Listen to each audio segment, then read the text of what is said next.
Yeah, thanks everyone for coming. This is the second installment of the second annual MFG Ellipsis Lecture Series, where we invite artists, designers, writers, makers, and creatives to share their ideas on what it means to push culture forward today with values of community, curiosity, care, partnership at the forefront. Those that are invited, like Emily, are imagining new ways of shaping brand, design, in this case, possibly fashion and photography, pushing boundaries within their profession, and leading practices that really resist any sort of like rigid definement. And I think it's that resistance or a sort of like willful kind of play or push against that like really brought me and attracted me to Emily's work, particularly that's taking place on their Instagram stories. I started in some ways like obsessively watching and taking in this content as Emily dived sort of deep in a very informal but like high impact way of diagnosing and like analyzing photography that is taking place in some of the most sort of democratized spaces or like the widely distributed spaces. And I'm really excited to hear Emily talk about their experience and their practice. So with that said, we have a lecture that's taking place in person in 2 weeks from today. Zach Jensen, a designer and artist who lives here locally in Salt Lake City. So if you haven't registered and gotten your tickets for that, please do visit ellipsis.zip to register for that event. And again, that one will be taking place virtually as well as in person. In addition to that, there's a discount code for the MFG store that was on the reel at the beginning of this lecture, Ellipsis 25. And you can use that at mfg.store. With that said, I'll let you take it away, Emily. Oh, you might need to unmute yourself. Oh my God. Oh, Every time. Hi, everybody. It's nice to see you virtually. I'm not currently showing my screen, right? Let me share my screen.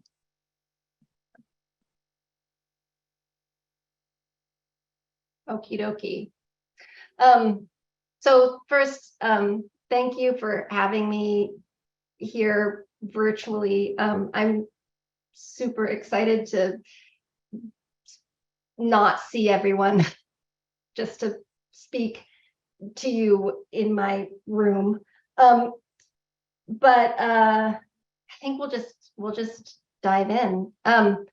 So I actually I really put off this talk. I procrastinated about this for months, and I didn't know what I wanted to spend time talking to y'all about, and what really I had the credentials to talk about.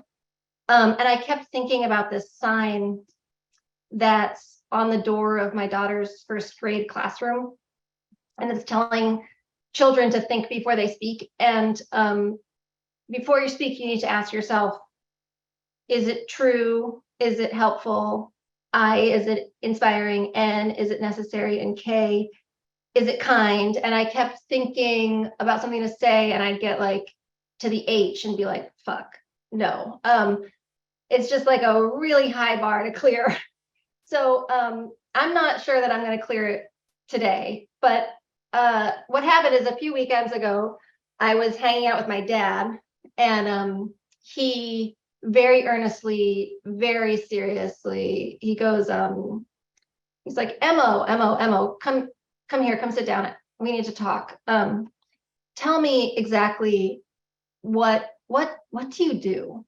And I'm going to pause here for a second to tell you that I've been doing the same thing, more or less the same exact job as a photo editor and photo director since 2005. I've been working for brands and magazines consistently for the last 17 years. And for the last 17 years, my father has asked me the same question about once every year. And every year we sit in the living room and I explain what I do, and every year,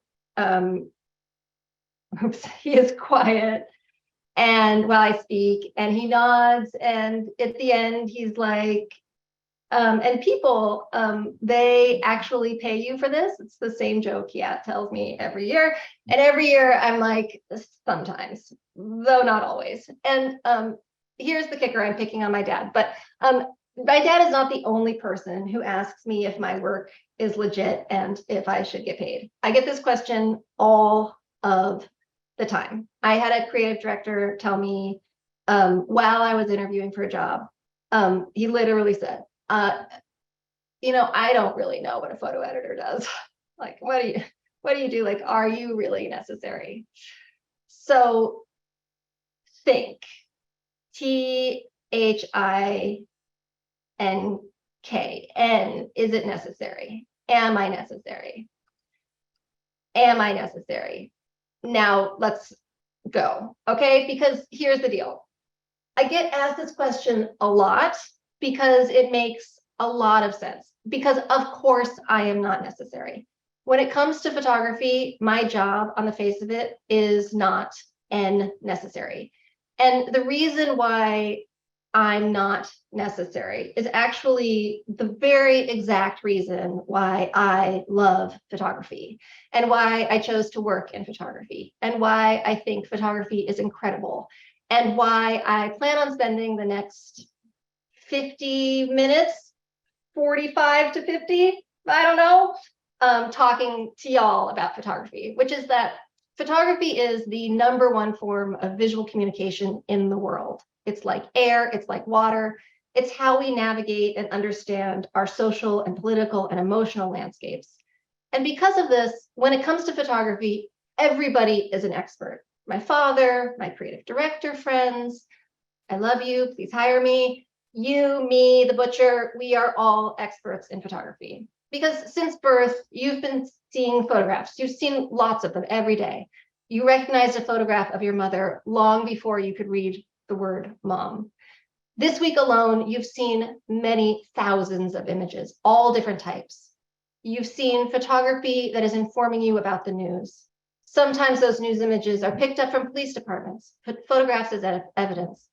Sometimes the news is personal. It shows up from your friends, often with no accompanying text whatsoever.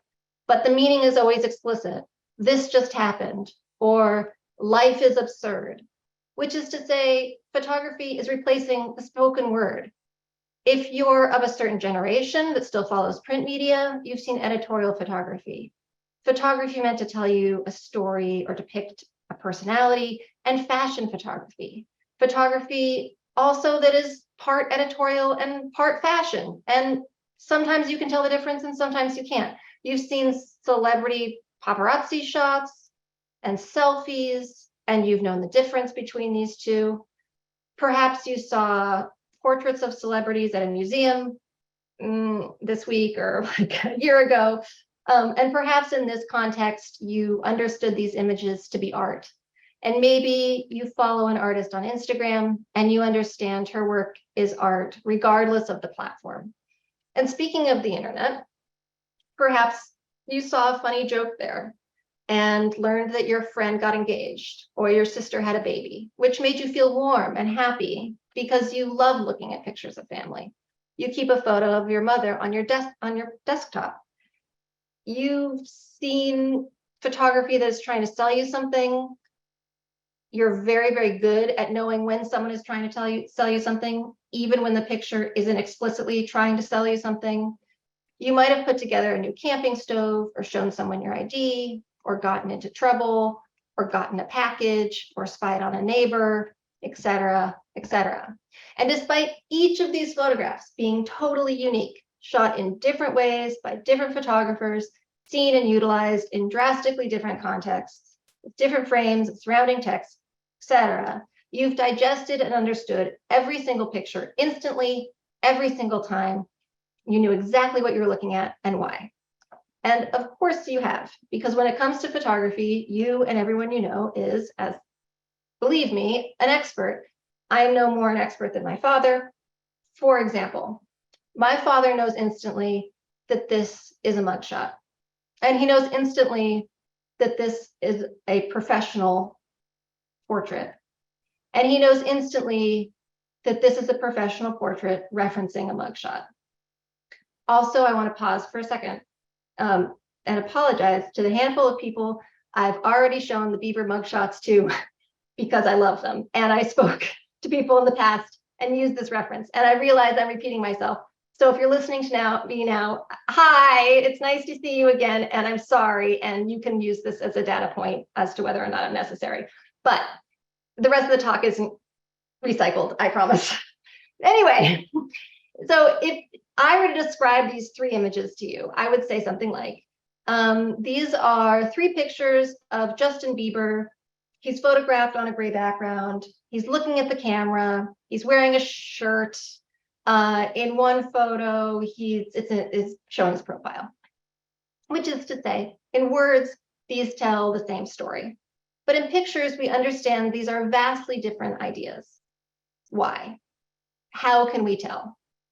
And photo people, I feel you in my heart saying like, duh, it's like the gesture, it's the lighting. Yeah, I know. But what's amazing to me is that even my father can tell that this photograph is referencing a mugshot. And here's why. Just like every day is built upon the last, every photo you see informs your reading of the next. And every photo you see, the construction, the details of every single image you see is referencing or building upon every image that came before it. Every photograph is composed of an inherited set of genre-specific structures and symbols that were created out of the circumstances, trends, and technical limitations present at the birth of that genre. And for the most part, these rules and structures haven't changed much. It's a young medium and tropes are sticky. And so when I look at a new image, I can very quickly boil it down to its component parts, notice its historical signatures, figure out which genre is being referenced. And then once that's clear, I can quickly understand the ways the photographer is using these aesthetic choices to confirm or upset my expectations, tell me a story. Now, I went to school to do this, which may have been a waste of money. I don't know. But so of course I can do this. But my dad 100% did not go to school for this. And he is doing these mental calculations too. He's using his learned knowledge of photography to rapidly digest and make sense of new images. He's quickly reading every new photograph's component parts, placing them within the context of his own personal history. Does this look like the pictures I see every day? But also within the context of our larger cultural and photographic history. And this seemingly simple act, the thing we all do all day long, the act of reading images, involves, I think, a pretty impressive and pretty high level working knowledge of photo history. So let's today talk about this working knowledge of photo history that we all share, because it's this working knowledge that I need to understand in order to do my job. My job is to tell you new stories that tap into your understanding of photography and your expertise. My job is to create images that you can instantly read and place and feel. And I need to do this using the visual language that you are already fluent in. I do not have time to teach you how to understand my pictures. Time is money, baby. So to do this, to do my job, I like to use a very, very crude system of breaking down images. I'm going to share that with you now. This may be a mistake. And if anyone is actually an art historian in the audience, you may want to close your ears, because what I'm about to share with you is an extremely irresponsible version of the history of photography.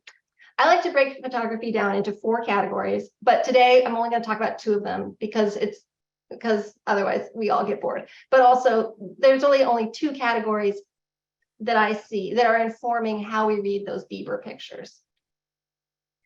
And if it wasn't already clear, my purpose here is to understand the kind of images that I end up being paid when I get paid to create. So I'm focusing on editorial and commercial photography. Also, I love editorial and commercial photography. I can talk about why it's just a tremendous art form later, if you're interested. Okay, so the two categories. The first category I call hero photography. And this is photography based on painting. And I call it this, and I put it in quotes, even though I hate myself for saying it. And I'm sure we've all heard this a bunch. All photography comes from painting. And we say this all the time. And I understand why we say this all the time. But I really hate this concept. I just disagree with it, that is the story of photography. I think it's detrimental to our medium. I wasn't expecting to come out so strongly about it all of a sudden, but here I am. I just think that photography has always had to respond to itself. It's defined by a highly specific and limiting technology, and is continually responding to its various uses and the marketplace. So the accusation that the medium's developed simply by mimicking painting, I just find it's a little hollow to me. It's a little problematic. And I will stop my rant about that now because I believe I'm screaming. Okay, but I can see why we talk like this, because especially when we talk about this kind of lush, high drama photography, it's very easy to see references to the 17th, 18th, 19th century painting. And with hero photography, the aesthetic components are quite old. There's a direct kind of unbroken line from an image made today that looks like this to images made in the 1800s. And in that way, the images feel very traditional, very comfortable. It's very easy to know how to feel when you see a photo like this. So let's look at that unbroken line, because that's fun. I like doing that. It's like a nesting doll. So this is an Apple ad from a few years ago. And that vibrant lighting against black has been a tool for selling objects for a while. You see it a lot in the 1970s, during a time when, not coincidentally, photographic trends are referencing the past. There's a big Victoriana trend happening in the mid 1970s. And not just in photography, but in fashion too. And at the end of the decade, you also see a rise in conservative politics in America, people wanting to kind of go back to a place that feels more traditional, more repressed. And you can kind of feel all of that with this kind of photography. But throughout the 20th century, the mid 20th century, we see this look in art and commerce here and there. And it's always used in approximately the same way, to glorify an object, perhaps to give an object historical weight or metaphor, a common object changed and reframed as art. Here we are in the late 1920s, of course, and perhaps this notion of historical weight is actually inherited from the early days of the medium. Here is Fox Talbot's still lifes from the 1840s, some of the earliest images actually that we have. And it's in reference to these images from the 1840s that we often talk about photography referencing painting or coming from painting. This thing looks like this thing. So you can see pretty easily why I say that this kind of imagery comes from painting. There's a direct line here between 1880s and the 2020s. But I want to focus on Fox Talbot for just a quick minute, because what I love so much about photography is that we often have these trends or movements that are based not purely on the aesthetic desires of the artists, but also on the limitations of the technology or the delivery system. So yes, this bust references painting, or it looks like painting. The subject matter maybe speaks to Talbot's interests in classical shapes. I don't really know. I'm not an art historian. But also in the 1800s, photographing white objects on a dark surface allowed for a more manageable exposure time. It was easier to control light this way. This lighting, the result of the limits of technology, of course, it feels like painting, even if the reason this lighting is being used is actually deeply photographic. It's the result of the limits of the camera. That's a bit of a tangent, but I am landing where I want to land, which is with lighting. Because when we talk about hero photography, when I talk about hero photography, my main point is lighting and how lighting makes you feel. And I'm talking about a form of lighting that feels like painting, but let's get more specific, because doesn't feel like all kinds of painting. It doesn't feel like folk art. It's referencing, can we say, the Baroque, maybe? And in turn, it feels grand, it feels classic, it ignites feelings of awe in the viewer. But beyond lighting, hero photography can often be shot at an angle, sometimes shooting up at an object to make it feel more grand, although not always. This is a Heineken commercial advertisement from, I think, the late 80s, shot from above. And again, if we think about Baroque lighting as a form of lighting that is somehow special, deliciously artistic, professional, not what we see in our daily lives, fully created, the angled view is similarly unusual and creative, meaning it takes an artistic hand or artistic choice to create this. This kind of work we see as work of an artist interpreting or reframing the world. And we talk a lot about photography, I think, about photography being a technical body with an artistic soul. And I tend to think that struggle or that balance between these two things is really at the core of so much of our work in photography. With hero imagery, we are leaning heavily into the artistic soul. And anyway, to continue with these things come from the old things trope. So that was the 80s. This is the 1920s and 30s, similar look, and the raking of the camera. Okay, that's still life. Let's go to hero portraiture for a minute.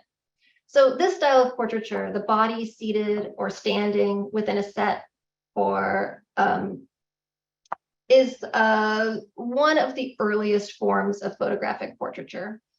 And yes, it clearly is taking its cues from painting in lighting, in composition, in set design, draping fabric, painting backgrounds, etc.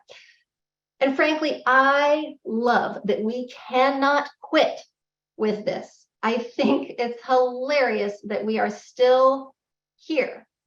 And even without props, just the choice of lighting and the subtle details that we choose, gesture, make our contemporary hero photography extremely easy to read.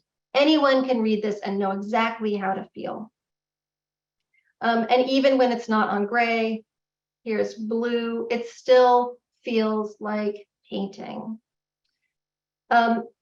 And even when we try to break the mold and deconstruct the classic portrait, for example, by showing the environment around the studio in this kind of peekaboo trend, we know this trend, we've seen it so often, right, in the last few years, we are just not nearly as clever as we think we are, because it's all been done before, not just by our photographic ancestors, but our painting friends as well. In fact, even when our mood board is all pictures of classic mid-century studio photography, photography about photography, as it was here for me when I worked with Jason Nocito to shoot Ariana Grande for the Fader, I didn't realize until I was on set and we were wrapping that actually the entire time I had been referencing painting. So what do we feel when we see this kind of Baroque romantic imagery today? Again, similar to still life hero photography, we often think this is artful. We tend to think the subjects are powerful, wealthy, famous, deserving of our gaze. And this contemporary reading is in lockstep with how and why this type of imagery was traditionally made, meaning created for the powerful or wealthy, for the gentry, by professional artists. At first painters, followed by professional photographers. And to me, this kind of photography always feels moneyed. It feels rich. And I want to dwell on this discussion of money for a second. Because one of the ways I like to tear apart and understand photography is by tracing how much things cost. Literally, how much money did it take to make a specific kind of image? And what can this tell me about what the photographer wants me to feel about the subject and about the image? The assumption being, of course, is that there's a direct relationship between the importance or status of a subject and the amount of money we are willing to spend on them. And in 2023, hero shots that look like this. This is 2014, I think, on the left, but regardless, they cost thousands of dollars. And what's interesting to me is that this kind of imagery has always taken a lot of money to create, because the mere act of shaping light, controlling light, is hard. And creating lighting effects that feel as balanced and dramatic as painting is extremely hard. At the very bare minimum, you need a room with a window and shades. So you gotta afford rent. Maybe you also need some bounce cards. And then there's the ephemera of the studio. The top floor would be helpful, some skylights. Rent is really expensive. Time and education with technology, apprenticeships would be helpful. These things take money. In fact, there's a whole photographic trope that has been created that just celebrates the luxury of our equipment. It's high fashion. It's a symbol of wealth. So in the community, I know we talk a lot about the problem with the high cost of photography today in 2023. But this is so not new. There has always been a financial barrier to entry, especially when we talk about this kind of photography, this painting adjacent, this Baroque photography. I made a joke in the shower this morning about the word Baroque, and I might share it with you later. It's not good. Okay, but if the act of taking the picture costs money, you can bet that either the photographer has money of their own, which is often the case, yeah, or they're charging for the photographs. And if you're charging for a photograph, if you're being commissioned, then you are creating images that cater to the customer's desire. And you know what the customer wants in 1840? It's pictures that feel heroic. They want pictures that are comfortable and easy to read, and that look at the past. They want pictures that look like paintings. And so almost immediately, this form of photography, this expensive form of photography that references painting, becomes associated with what we also begin to call commercial photography. And here's Lincoln in 1860. I just feel like whenever we talk about money, we should always have to have a shout out to Matthew Brady, who just went bankrupt with real style. Anyway, let's keep following the money for a second. So since we're in 1860 here with Matthew Brady, let's say that it's 1860 and you need to create an image. You need to document a medical procedure, but you need to do it cheaply because there's zero resale value. In the 1880s, you might just use a regular room, not a professional studio. You might go outside into daylight. And the results of this less professional lighting are, of course, a flatter image. Often the backgrounds blow out or go white. And here I like to say we have the beginnings of two distinct aesthetic directions within the medium. One type of photography is flat and cheaply made, and the other is Baroque and often expensive. And these aesthetics are directly linked to the intended purpose and use of the resulting images. So photography that is expensive to create is often made at the service of others, often meant to anoint or sell, often commercial, and almost always made by a professional, versus photography that is created cheaply and out of some other need or desire, perhaps a desire for documentation, perhaps for personal use, perhaps for both. And this second group of images, the images that are not underwritten by money, tend to use photographic techniques that are quite literally less expensive. Available daylight versus studio lighting. And we get this aesthetic separation across all genre. So, for example, in landscape, you have Muybridge out in San Francisco in the late 1800s, and he's doing things like painting in the sky of his landscapes to create images that feel closer to the paintings of the American West. And yes, his goal is to sell the images, which he did here as a stereoscope, versus W.E.B. Du Bois, who here in 1900 is documenting Black life in Georgia. And these images are meant to buttress his data sets and infographics that he's showing at the World's Fair. And these images are meant to be secondary to his text. These are images that are fact-finding. They are documents. Or still life. Here is an image made in the photo studio with expensive equipment, and it's created to sell me a brush. Versus here is documentation made very cheaply for personal use, documenting the absurdity of the name of said real brush. So that leads me to the second category. Y'all still with me? Say nothing if you agree. Make your screen black if you're still here. So usually I call this form of photography like utilitarian photography or photo as document or instructional photography. I need to come up with a catchy name. But this is photography that is made to document, catalog, or instruct. And its purpose is to really relay information in a way that appears to the viewer to be created without judgment or the interference of the human hand. We used to talk about the democracy of the camera a lot, like before we all agreed that that was bullshit. Like we used to use these terms a lot. And but when we did, we often talked about this kind of image making or a variation on this form of image making as a kind of way of flattening social and aesthetic hierarchy. And so what do I mean by this? So these are both photographs of photographs. And all four photographs you can see on your screen have been created with the same basic purpose, which is to document a subject dutifully with a kind of strict omniscient eye of a machine. The hallmarks of the camera's relationship to science or the machine are apparent in the image, either by the specific compositions, how the camera is eye level to the subjects, or to the inclusion of instructional tools like the ruler or the gray card. And these photographs are a means to an end. The aesthetics of the image are considered less important than what it's communicating. It's data.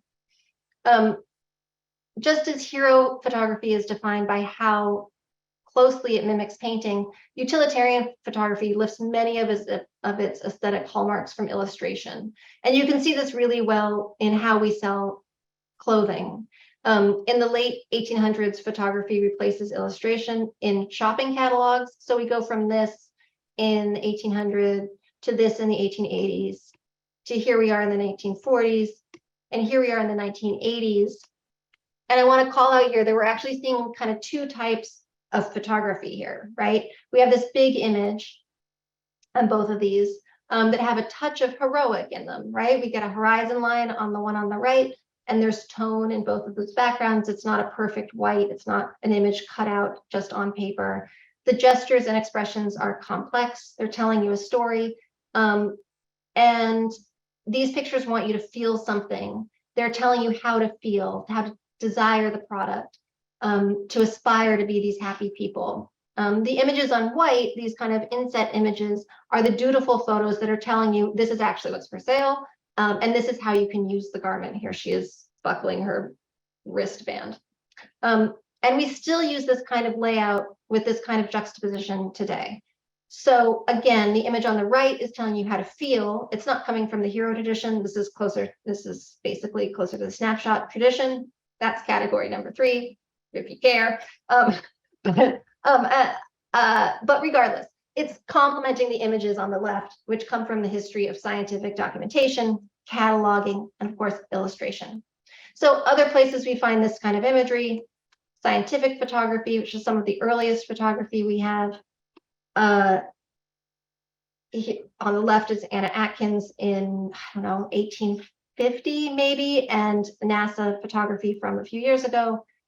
Photography becomes a means for documenting collections and collection of objects, and Victorians loved collecting things, so it's not shocking that this is where photography took root. This is a whole article about collecting spoons from 1903. It's just delightful. And actually, if you ever want to spend an afternoon just looking at some truly delightful imagery, go check out the Natural History Museum archive. Their collection begins around 1900, and they're just divine. And of course, we're still using the same systems and aesthetics today to document collections. And of course, the documenting and indexing of people and the body for medical purposes, yes, but also for government and surveillance. The modern mugshot is considered to be born in the 1800s. It really hasn't changed much. Okay, so overall, across all these uses, what are the consistent aesthetic trends? What are the things that are going to be picked up and plopped into different pieces of photography today? Well, remember, we're still coming from illustration here, right? So the biggest one is flatness, flat lighting, flat background, possibly slight drop shadow, a single color background, usually white. The camera is flat to the subject. If not straight at the camera, objects are shot from above, placed in the center of the frame. Often there's another piece of data within the frame or surrounding it to help the viewer fully understand the purpose of the image, like this golf ball showing us the relative size of the camera, or, which is more often the case, text. Images tend to be extremely simple, usually just a single object on white. And so often you need more than one image to tell the whole story or to describe the extent of your scientific findings, yeah? So these images are often seen in multiples, grids, and groups. One of the rules for the mugshot, of course, is that it's required to be a double image. All sides of the face must be photographed. But even in textbooks, we see this, or buying shoes online, same concept. Nothing in the frame is considered artistic. Everything in the frame is either serving a scientific purpose or is there accidentally. The emphasis is placed on the data collected, not on the design or smoothness of the image itself. I love this photo so much, I'm sharing it with you now. You're welcome. It's William Bell documenting a bullet hole wound from the Civil War, and it's perfection. We can talk about it later if you want. Anyway, lastly, let's follow the money again. When the purpose of the image isn't commercial, when it's not going to sell anything, when it's government or science, there's a cheapness or quality, a cheapness to the quality of the image. And there are technical blemishes within the image. Digital images are printed straight out of the camera without any filter or treatment. This is photography made for a file cabinet, okay? This is photography that's made cheaply, like so.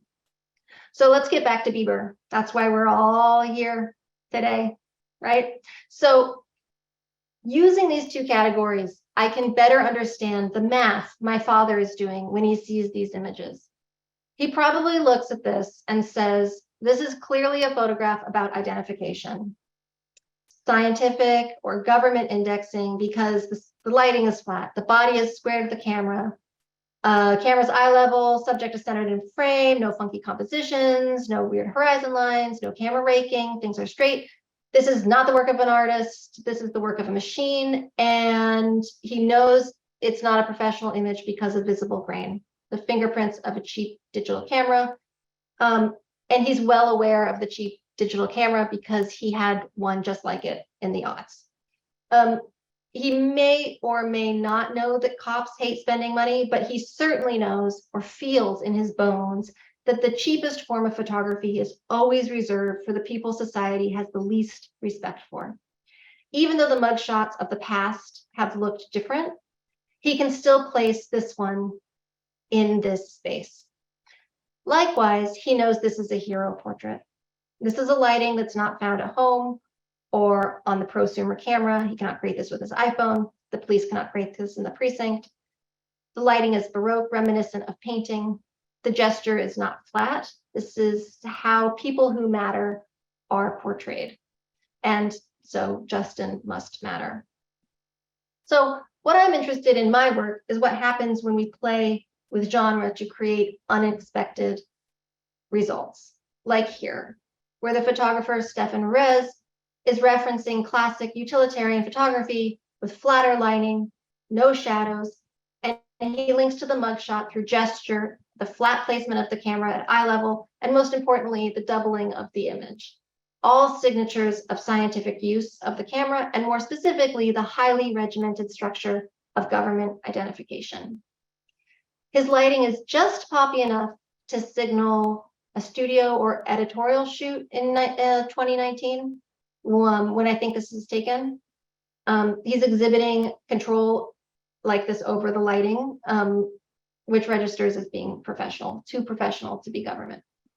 So this collision of high and low is exciting to me. And I think a lot about these two threads, the hero and the document, when I think about editorial photography, which is where I usually work. Because starting in early 20th century, we see artists use the language and photographic system of the 19th century, the previous generation, in new ways and combinations to comment on their rapidly changing world. And I think a lot about these two aesthetic threads, the hero and the document, when I look at photographers like August Sander in the teens and 20s, but especially when I think about Avedon's work in the late 1940s and through like forever, like until he died in 2003. And what we now see as the birth, or call the birth, of classic editorial photography. And I'm interested in how he used pieces of the American photographic vernacular to create a new and distinctly modern and distinctly photographic form of photography. I think Avedon leans on the systems and tropes of utilitarian photography and the document.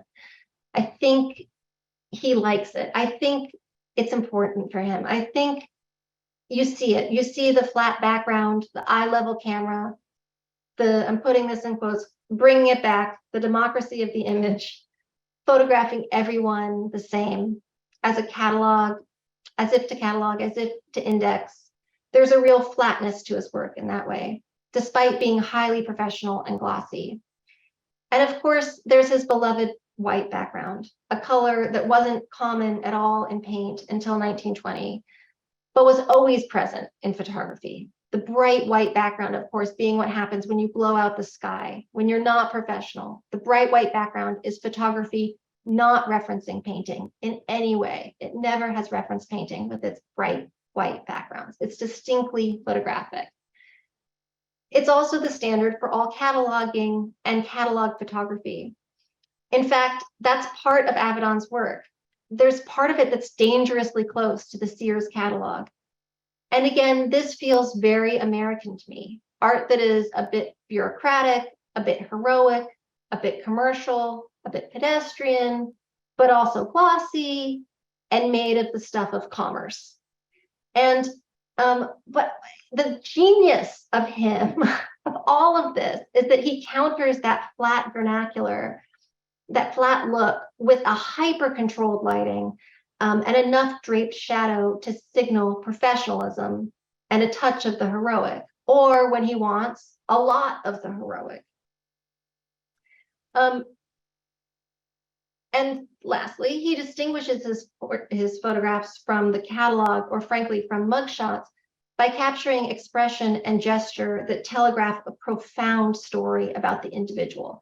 Everyone might be photographed the same way. This might be a democracy, but everyone is unique and carries a profound story. And these stories are loud and emotional, high expression, high emotion. And that's very different than what we see with people like Sander.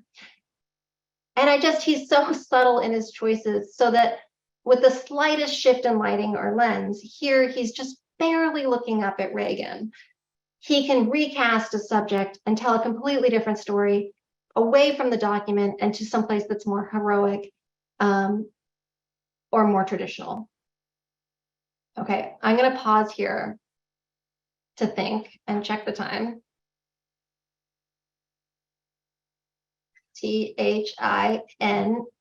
Why is this necessary? Why is any of this necessary? Why are we here?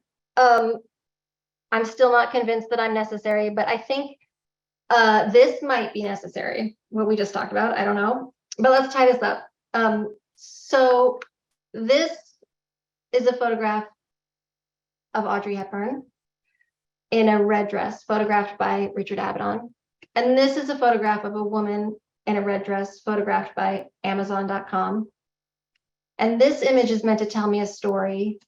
And this is meant to sell me something. And I know the difference between the two.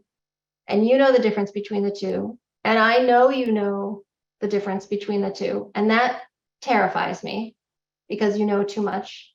So when I make a photograph that comments on fashion's obsession with the unreal and celebrates the mess of living a sweaty life by satirically referencing traditional editorial fashion photography, I need to understand with hyper precision what makes Avedon Avedon and what makes Amazon Amazon, and why Avedon can make you feel like you're seeing something simultaneously new and modern and democratic, yet deeply familiar, traditional, moneyed, and heroic. Because otherwise, I'm referencing a Sears catalog. And honestly, actually, that would have been fine too, but I didn't want it. So that's all I got to say about that. Done. Oh, I hope that made sense. no. So I think it makes complete sense. In some ways, like as you were kind of going through the images, like I was wrestling myself like with this idea of intention, right? Because in some ways, the Amazon photo is just as intentional as the Adenon photo, right? But the intentions are toward completely different things, right? So like I was like trying to like come up with like a simple way of bracketing and defining and separating the two images, and every single time I was framing that in my head, I was like, well, in some ways you could also say that this image is constructed, right? This is constructed, it's intentional, it's constructed, it's calculated, each one. But then I kept coming back toward like this idea of expression and expressing a thought that is beyond the bounds of the image, right? Something that does leave the photograph, right? Like with the Amazon, it's sort of, that image of the red dress kind of stops with the choice of purchase or not. And then the other image, you know, the narrative could kind of look back and reference more of like a historical narrative. But, you know, again, it's like, it's something that I wrestle with when you're like, okay, break down and describe the differences very clearly between these two images. And then like, what does one have that the other doesn't? Like that exercise becomes like really difficult to kind of do. And I've never really like I've never like wrestled with like that very specific exercise. So yeah, I think that's a really interesting inquiry. The other thing too that I wrote down is this idea of like when you were talking about like the amount of capital and money that went into the construction of the image. I find that as like such a fascinating idea, is like this idea that capital can indicates cultural value, right? And like the distinction, like the lack of capital behind the generation of the image is signaling that it's not culturally important, right? It's like a clear indicator that like you should pay attention to me, like look, I'm flashy, I'm constructed, like look at me, versus an image that is part of like the Smithsonian collection that's documenting a flower, right? It's like something that's simply made. So yeah, I don't know if we have questions in the audience. It would be kind of interesting to kind of hear, people could like raise their hands if there are any questions. Otherwise,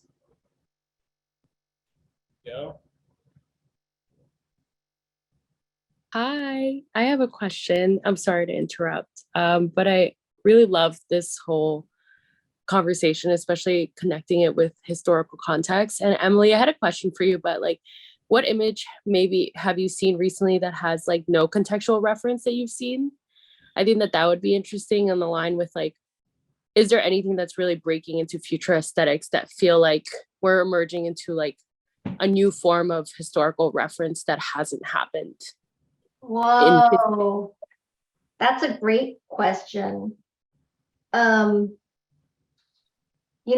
would think that the answer would be stuff that's happening with AI, right?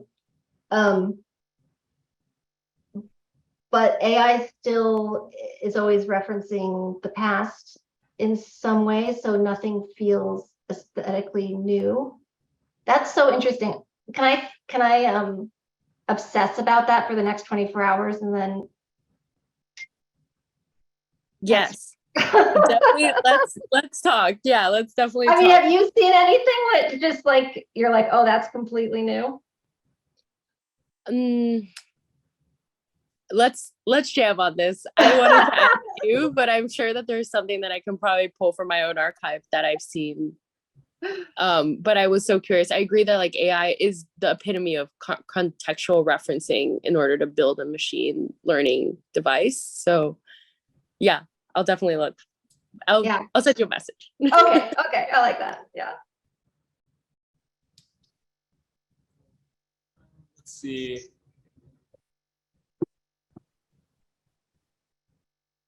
We have Salma. Yeah, I did have a question or more like a comment. When Emily referenced like cheaper photography, all I could think of was like street photography, how it's so like there's always like camera like, oh, just buy this point and shoot and it'll do the cheapest, like it'll get the job done, I guess in a way. So I was wondering if that relates to that in a way of like cheaper, like people lesser in value get the lesser amount of photography when it comes to street photography in that way. So I guess that's my question. Say that one more time because you kind of cut up. So you're wondering if the Like how street photography yeah. kind of relates to that people lesser in value. Like when we see those homeless people on like homeless pictures, it's always like a shot from above, like one shot and that's it. And I'm wondering if that relates to the people like I guess least valued in society, gets that similar treatment in photography, even in what this whole genre of street photography is. Yeah, I mean, I guess you could tease it out. I've never really thought about that specific example, but yeah, I guess that it goes hand in hand that the I mean, it gets like it's not a perfect system. My theory is not a perfect system because I think what you're talking about is a tradition of documentary photography as well. Yeah, like going out into the world and photographing what you find and the people that you meet in the world. That tradition is part of your question, is part of street photography, and it's true that I just those can be very expensive cameras. So yeah, but I think generally when the amount of time that a photographer spends with someone or with a person you can kind of translate time into money as well, right? Like how much is someone investing in the image that they're creating?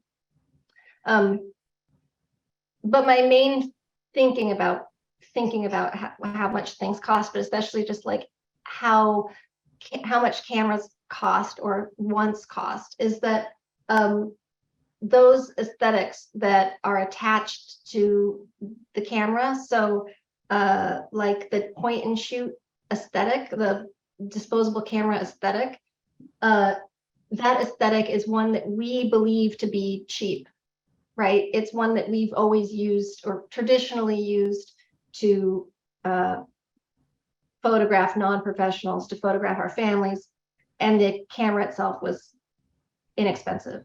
So that when that camera or that aesthetic is then put on to someone who is not expected. Like we photographed Beyonce with a throwaway camera. What is that photographer trying to tell me about how to interact with Beyonce? What is doing that say about Beyonce, right? And often the answer is, if you're using a camera that traditionally doesn't cost a lot of money or was like meant to be for non-professionals, when you use it on someone who's not, where it's unlikely, you're both modernizing the portrait, but also giving it a sense of the colloquial. Sorry, there's something happening outside my window. I don't know what it is. I'll be right back.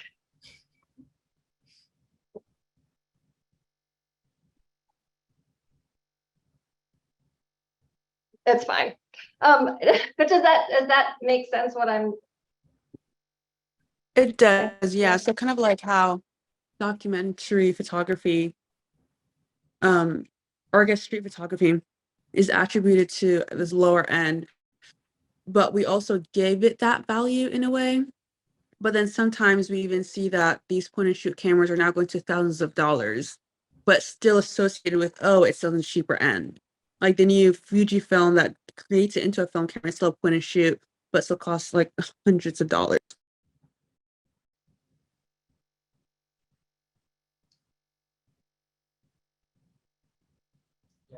I'm with you. I'm picking up what you're putting down. Let's see, we have hands like flying up, so we're gonna like go through. Hey, yeah, my question is more so just I want to hear more about the portrait of the man with the bullet wound and why that's a perfect shot. I want to hear you geek out about I it. love that picture. I mean, I should probably put it back on the screen. My dream photo. Why do I love it? I mean, I love it in part because it was accidental. Oh wait, hold on, I'm gonna stop sharing. I need to find it to put it back on the screen. Let me work on putting it back on the screen here. And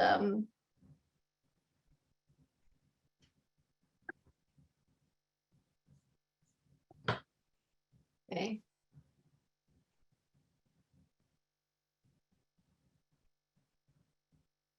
Right, here he is. I mean, part of what I love is seeing this in with the rest of his work, from his documenting the wounds of Civil War soldiers. So I highly recommend doing a dig for those.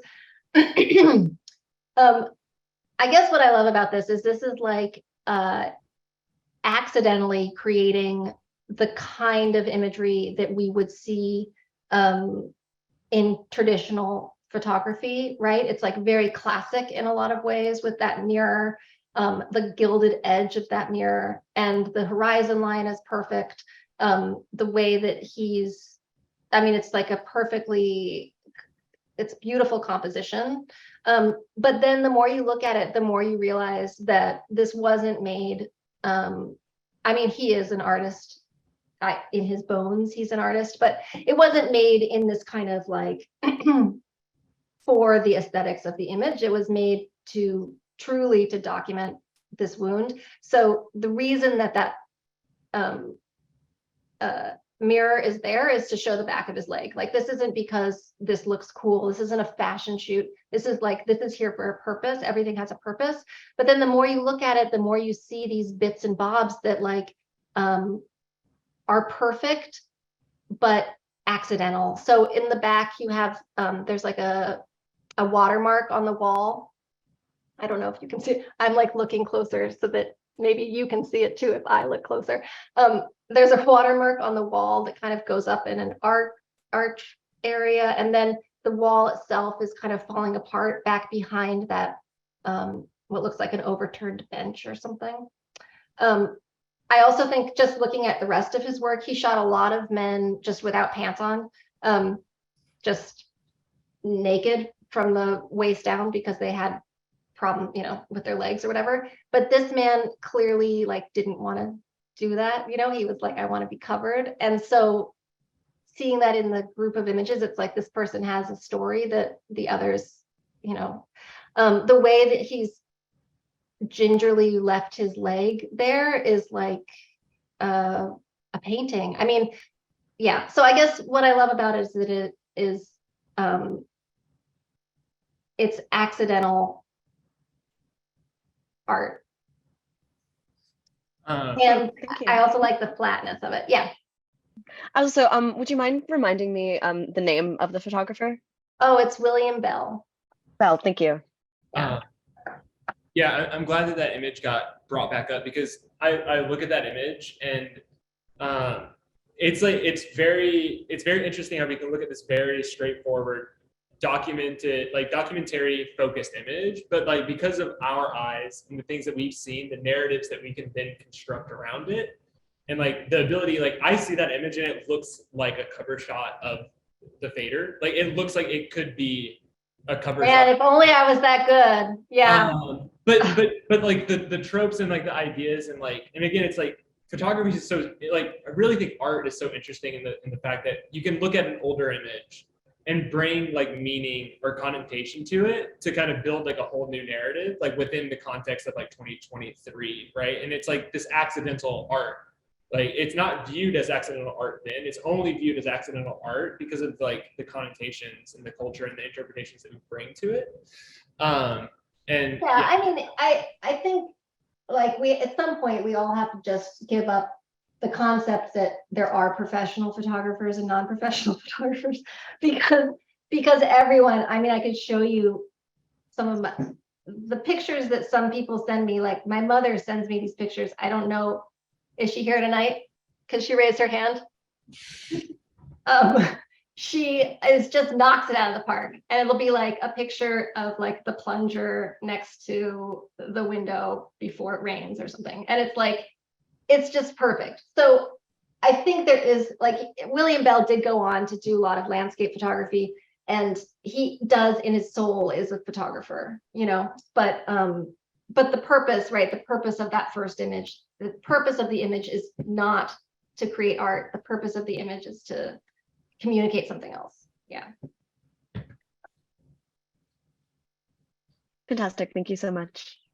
I had a quick question, kind of, well, teetering on that and just really the way imagery is kind of received and understood in like our, current day and age. And I just really wanted to get your thoughts on it because, like thinking about stuff like Jürgen Teller, for example, and where it kind of fits in to, all like everything that you're talking about right now, because it's like this amateur aesthetic that's used to, sell, really expensive clothes, whether it's like whether it's used to sell really expensive clothes or, for what was it, like the W magazine thing that he did and like the internet being an uproar. And then there's this kind of, perception where in the photography world, there's all these people who know and understand Jürgen Teller's work and, they have one perception of it. And then there's the public reception of it being like, why are, these famous people being photographed like this? Why is this the cover story? Why is this, and everyone's kind of confused, I don't know, but do you have any thoughts on that and, what it, says about the photography, the current state or the future of photography? I don't know. About Jürgen Teller? Yeah. And I mean, or just, and just for kind of this, the use of, amateur aesthetics for selling, expensive things and, and just, I guess Jürgen Teller as well. Well, I think that's the kind of, we've always been doing that. I mean, I think that's what I was, maybe trying to say about, Avedon's whole thing is that Avedon was a revolution in part because he was using the language of the non-professional photography, right? He's using that white background for starters. He's using the vernacular of catalog photography to photograph, celebrities, but also to photograph high fashion. And that was very important for where America was in the larger culture after the war. And you see that through the 60s, this kind of upsetting of what was traditional, what was expected, the kind of the way in which things of a certain class or value were photographed a certain way, and suddenly we were changing, society was changing, right? There was like an upset. And so the photography changed along with it, and was the photography that had been more pedestrian was being used to sell, but also to show goods and people and objects that were at the highest part of society. Does that make sense? So I just don't think it's that new. I think that we're constantly doing that. I think that when we get thrilled, we like lose our shit when that happens. And by we, I mean fucking everybody for like all of eternity, I honestly think. I honestly think that's like part of why photography made an impact to begin with, which is that people were like, painting's cool. And it was like, hey, you want to see something really crazy? I'm going to take a picture, which is like not as good as painting. I'm going to use this form that's of the people, and I'm going to photograph Lincoln. And I'm going to photograph him like relaxing on the battlefield, right? And that is wild. Like that's a wild upset of what we're expecting. Yeah. Yay, photography. Yeah, I agree. Thank you. So we'll take two more questions. Hi, can you hear me? Yeah. Hi. So earlier today, you mentioned briefly how you think that editorial photography is great, and I just wanted to hear more about why you thought so. Oh, well, I think editorial photography is great because I think it is allowed the flexibility to use and abuse all forms of photography without in any combination of things. So it's not beholden. So it's not like scientific photography, you kind of have to play by the rules, right? Snapshot photography you put on your phone is highly limited by what your phone can accomplish. In editorial photography, you can tell all these different stories and use any kind of combination of aesthetics or histories, which I think is super exciting. I think that photography, commercial and editorial, that has to respond to the viewer, like is beholden to the viewer and must communicate with the viewer in the viewer's language, is really interesting and fun to create, because it's always you're always solving a problem. It's always about like, how do we communicate this very large, weird idea in a way that you can digest quickly while you're scrolling in your phone, right? Like, how do we do that? And it's like a Rubik's Cube. So it's really fun for me to create those kind of images. And I think with other art form, with art, for example, you have a much narrower viewer, right? You don't have to, it's okay if a viewer doesn't get it, because that's not what it's about. It's about you expressing what it is you want to communicate, right? And it's okay if people won't get it for 10 to 15 to never. You don't really have that luxury with editorial and commercial work. And I think that's really cool. And I think that because of that, editorial work has to constantly be tapped into whatever's happening in the moment and responding to it. So it has to be conscious of the politics of the moment and be either choosing to be different than that and like make that their point, or to use that as part of their aesthetic. That's why. Thank you. So then we'll take one more question. Thank you so much. This has been really great. I was wondering, you talked about like the Bell photograph and the bullet wound, and it was super interesting. But given the kind of the novelty of the technology then, and how you would have felt like to some degree an outlier if you conceived yourself as an artist to engage with the technology, with photography, in like the 19th century. How do you think that impacted how commercial photographers of the time conceived of themselves as opposed to commercial photographers now? Like, do you think there was a difference there? Keep talking because I'm not sure. I don't know. I don't know. Because I mean, I think of like, I don't know either. But if I was, even if I was doing it purely for out of financial necessity, I think I would see myself as somewhat as engaging in the new and the modern if I was kind of being a commercial photographer in the 1870s or whatever.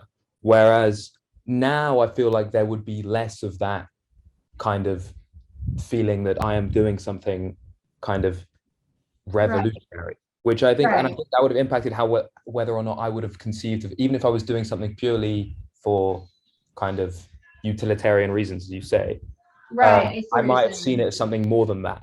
Does that make Yeah. sense? Yeah. That's a really good point. Right. Because I feel because commercial photography now is considered to be so conservative. Right. And also because it's kind of like anyone can photograph something all the time.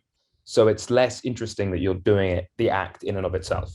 Yeah. I mean, I think if it was the 1800s and you were a photographer, you would probably be more likely to end up bankrupt and die alone.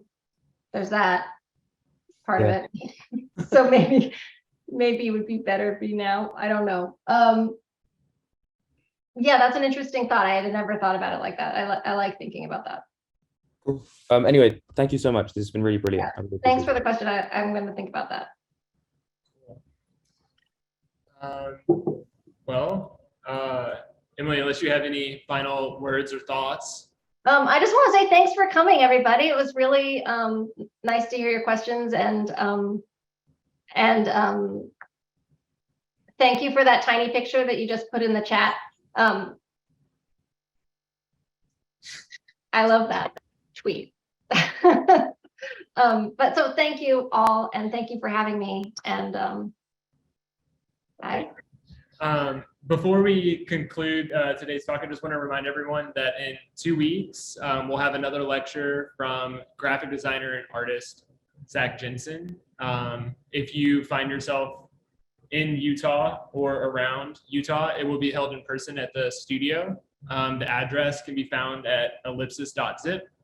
Otherwise, tune in via Zoom, and we hope to see everyone there.